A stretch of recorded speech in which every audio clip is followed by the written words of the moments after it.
ইরানের ফেমিনিস্টরা দেখলাম সিগারেটের আগুন দিয়ে আয়াতুল্লাহ খামিনির ছবি পুড়িয়ে ফেলতেছে। যদিও ইরানের মিলিটারি ইন্ডাস্ট্রি, প্রযুক্তি, উইপন এগুলো এমনিতেও ইসরায়েল এবং আমেরিকার চেয়ে কম শক্তিশালী।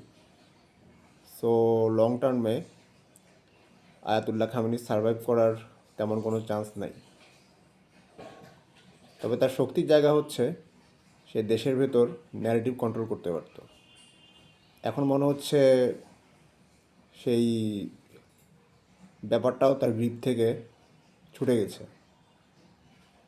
সো খামেনির উচিত ইমিডিয়েটলি আমাদের দেশে এসে আমাদের কালজয়ী বুদ্ধিজীবী ফরহাদ মজারের সাথে দেখা করা। যদি ইসলামের সাথে লালন, চৈতন্য, কালমার্কস মিশিয়ে তিনি ঠিকমতো পরিবেশন করতে পারেন, আমার ধারণায় যাত্রায় তিনি সার্ভাইভ করেও যেতে পারেন।